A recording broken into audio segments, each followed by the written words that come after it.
Kungani mawungena lapha ema shopping centers nasema shopping malls thola ukuthi uphuma almost broke. Sewuthenge nezinto ongazidingi, sekwenzeka izinto nje yabo nawe ungazi usikwenze kanjani ngathi umqondo wakho nawo usuvele wahamba wasuya overspend. It's because of leyanto vele sihlezi sikhuluma ngayo ukuthi money is a spirit that has a soul that lives in a body. Ayizwa lonto. So ake sikhulumeni ngebody nje. Ibody ilokho okwaziyo nawe. Irand lama coins nama phepha lawo. Ibody ke leyo ke. Yabo leli phepha liphethe le note body le coin body. I-value i-currency ukuthi i-value mangiqhathanisa i-dollar qhathanisa ne-rand i-value yayo lingakanani i-dollar over i-rand ithini i-value yabo. That is the soul, right? Bese kuba i-spirit ke. Spirit sayo ke. Spirit ke is a mammon. There's a spirit of money called mammon. So Dr. Olumide ke wasenzela umsebenzi olula kakhulu ukuthi sikwazi ukusibona ispirit physical semali simanifesta kulo ma shopping malls nama shopping centers. Bungena khona okuqaphela nje lapha ko Shaka Marine. Yabo nje umuntu engibambisene naye empilweni uke wangiqaphelisa into engiyaziyo kodwa bengaze ngiyibone. Khona ispirit of mammon lapha ya. Ngalesi sikhathi ubingelela lo changes akasha uthi kungenzeka noma yini noma inini noma kanjani kunombani ngoba impilo ayisiyona lento ecabanga ukuthi iyona. Possibilities are infinite in the universe. Your own consciousness is your own limitation. Kukude lapho esiwa khona futhi kukude lapho esiya khona. Beka phansi umoya ungatatazeli uyabona. Yabo bengazi vele ukuthi okay the spirit of money is there and it manifests as a mammon, as a snake, as a serpent. Yabo. Ikhona ke snake and the serpent lapho. Ngicabanga lapho ko Shaka Marine. Mawungena khona is it a coincidence ukuthi there are so many snakes lapha phezulu kwi roof mawungena nalapha mawungena kwi entrance there are so many snakes naphansi la kwi floor yabo. That is the spirit of mammon, imali yabo iphezulu nakhona phansi. Ubheka na kwezinye indawo kwama shopping centers nama shopping malls ukuthi ngani ku decoratewa ngenyoka yabo. That is the spirit of mammon. They show you that yes we bow to the spirit of mammon to give us money yabo, to give us money because money as something that you can touch holistically with its value. You need the spirit of mammon. Abanye ke bathandaza kule spirit of mammon basiguqele basithobele yabo. That is why I asked Dr. Olumide it's either you are in a secret cult or you are in a secret place, because as long as you are not in any of these places you are not going to get money, because the spirit of mammon will not allow you to possess money up until you do something about that. It's either you join the secret cult or you go to the secret place, but either way you need to be spiritual, whether in a dark way or in a very light way, but you need to be spiritual because money is spiritual. So spirit of mammon ngesebenzisa zonke lezi zinto lezi, because you are not like a spiritually strong. You are going to find yourself spending recklessly so because of the spirit of mammon. And they know those things and they want you to spend there because they worship the spirit of mammon, because most of them they are in a secret cult. When I was look, sometimes you are going to make deals and those deals they favor them. Every time the spirit of mammon is working for them. Some they are joining secret societies, right? For what? For the spirit of money, the mammon. Nah, that is a very, very sensitive information that I'm releasing right now, right? It's a very sensitive information, but don't believe me. See it for yourself. I couldn't believe Dr. Olumide until I see it for myself. Yesterday, sihamba nomuntu wami, we saw that one. Kule ndawo ade ngikuyona. Sengimentionile already. There is no need for me to mention it again. But no man, it can never be a coincidence.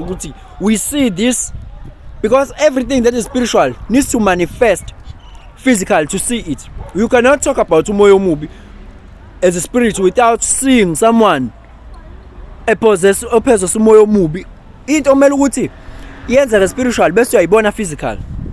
Awukwazi ukukhuluma ngento uthi iyenzeka spiritual kodwa like njengokuthi wena uthi ugadiwe wena abakini bakuthanda bahamba nawe bapha abakini la abekho la ayeso abekho abakini la bangasekho abekho bashona kudala. So kodwa ukuze bekugade akudingeki ukuthi kwenzeka into mysterious ngaleyo ndlela. Bazosebenzisa bona abantu labesibabonayo la emhlabeni. Basebenzisa ama situations nama circumstances esiwabonayo. Uvela ufike utshela umuntu nje ukuthi wena bafuna ukudubula bani suka la yabo. Abakini sebevele bakwenza lokho yabo. So kumele kube khona into physically emanifesta ngayo lena.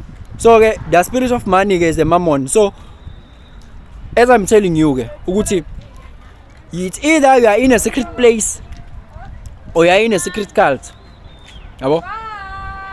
If you are in a okay, let me say you are not in any of these two places or categories. You don't belong in any of these.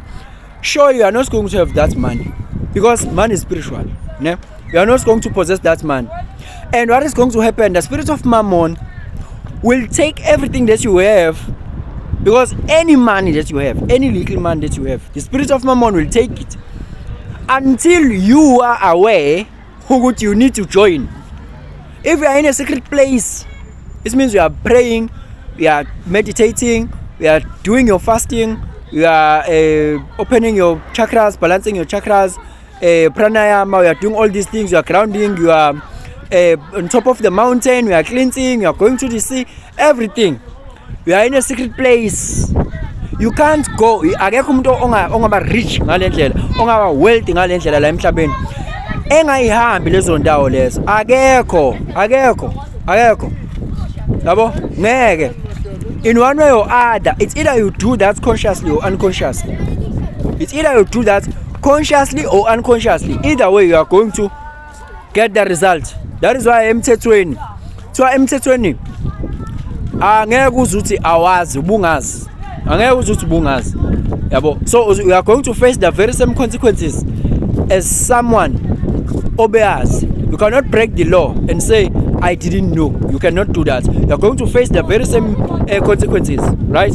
So either you know that consciously or unconsciously, maybe you succumb to the spirit of mammon unconsciously. You are going to face the very same music, the very same consequences. So again, I'm beginning to this thing of snake drawing, snake endaweni eyithile zokuceba, all of those things lezi ndayifakwa guys for nothing. Like ama mirrors, kwezinye indawo kunama mirrors endaweni zama clubs. Have you ever asked yourself why ama club yini kunama mirrors kanje kuneyibuko? Vele uzoyithola incazelo wena elight. Yazi umuntu, a spiritual man everything is spiritual, a physical man everything is physical. Uzokutshela umuntu ukuthi hayi kwenza ukuthi beyibuka abantu lapha. Uzothi kumnyama la kodwa kuneyibuko. Beyibuke kanjani? Nakulento engikhulumayo eMammon, uzothi umuntu hayi ingoba ku-designiwe, uzokuchazela ngento e-physical ngoba is a physical man vele.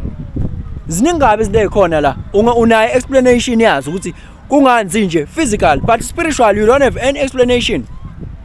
So you need someone who is spiritually inclined ukuthi akuchazele ukuthi what does this thing mean? Yabo?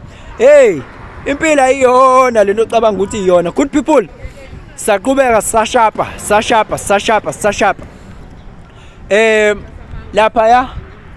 Lapha kuyilento ave ngiba excited mangabe ukuthi you are asking me about ukuthi I have done my chart reading. Now I want you to balance me. What is happening here? Tell me more about it, yabo? Yeah, ngizokuchazela. So mafuna i-chart reading yakho hamba ku www.akashianmedia.co.za. Ungibuza ukuthi kusho ukuthini. Ngiyazi siningi leno vele lingama generators u70% wenu.